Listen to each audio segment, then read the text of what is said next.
Good morning. Morning Musings by Melinda. Happy Monday. Did you have a nice weekend? We worked around the house this weekend and talk about gratitude, graciousness, grace. Today we're going to talk about a gracious person, but I went out and picked up dog poo, and the thought that went through my head is I'm so grateful I'm picking up dog poo because I can smell it. And I know I don't have COVID. All right. Now, isn't that ridiculous?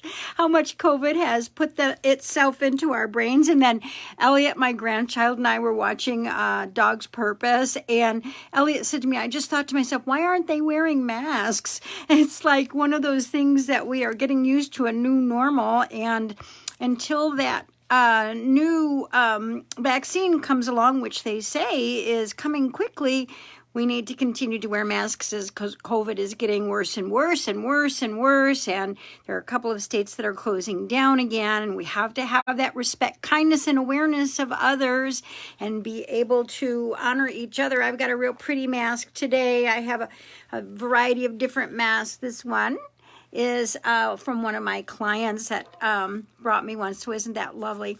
Have you ever watched that show, American Ninja Warrior? Bill and I like to watch that because it's just amazing to see how strong these people can be, and we get really involved in it. If they fall into the water, we yell, ah!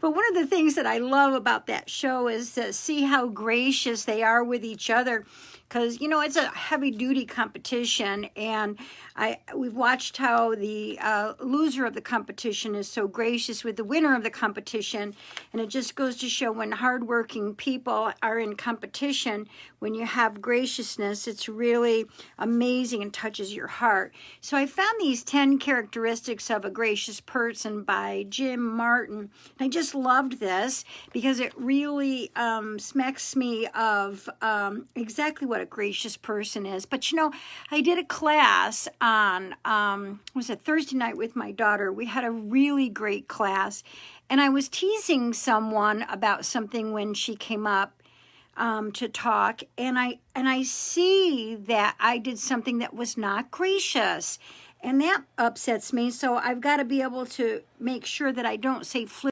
joking remarks, because that's not gracious. So because I might have person. So if she sees this, I'm sorry, I didn't mean to do that, for sure. And that's why we do these morning musings, by the way, is so that we can take responsibility for our own personal behavior and absolutely take a look at how we might do things that are, you know, something that we need to autocorrect, okay? Anyway, 10 characteristics of a gracious person. Number 1, a gracious person never seeks to embarrass another and then say, I was only joking. That's not really appropriate. That's something that I think I do a little bit with joking, and I think I need to do an autocorrect on that and not be, you know, joke at somebody else's expense. So that's something that I need to look at. A gracious person is always thanking others. Yeah, I do that. So you got to look at these and say, do you go through an entire day without thanking someone? I think it's real important to thank people. A gracious person doesn't monopolize a conversation. You know, sometimes you're with somebody that just asks you how you are just so that they can tell you how they are and then go on and on and on. And you know, so that's not a gracious person to monopolize the conversation. Conversations should be an even exchange of energy.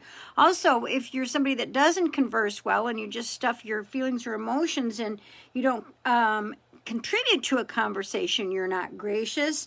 A gracious person doesn't try to play one-upmanship. Oh boy, have you ever seen that happen? That one-upmanship, you know? I find that sometimes people will correct someone else's verbalization of something. So if I say vase and you say vase, it doesn't really matter now, does it? A gracious person pays attention to people. You know, sometimes you walk away from a conversation and you say, well, that person made me feel like I was so important. That's because the gracious person really doesn't just hear you. They listen to you and they, you know, reflect back to you and have a conversation that is makes you feel like you've been heard. A gracious person desires to say what is appropriate. Sometimes we have to watch what's appropriate and what's not appropriate. I think sometimes we take it a little bit too far in today's world with the political correctness, and we have to watch that, there's got to be some balance here on some of it, but we do need to say things that are appropriate. A gracious person looks out for the comfort of others. That's, one thing that Bill always does is if he's getting something out of the refrigerator or water or whatever, he always looks out for my comfort too and says, do you want a bottle of water or something along those lines? A gracious person understands that he or she is not indispensable. If you know that kind of person that's always trying to get attention and constantly focusing a conversation back to themselves, and there's some humility in recognizing that you are dispensable. So a gracious person understands that. And a gracious person constantly points out the good that he or she sees and finds a way to compliment another person. That's also a form of graciousness. So I always say gratitude, graciousness, grace. When you're in a state of gratitude and you live your life graciously, you'll be in a state of grace where you'll connect your higher power to the universe, to God, and be able to walk the walk and not just talk the talk. And I think that's the most significant thing that we see happening in today's world is there are a lot of people that are talking the talk, but they do not walk that walk and live their life in gratitude, graciousness, and grace. So hopefully you are living your life that way. And if you saw some things in what a gracious person is that you're not doing like I did, do an autocorrect. Have a great day.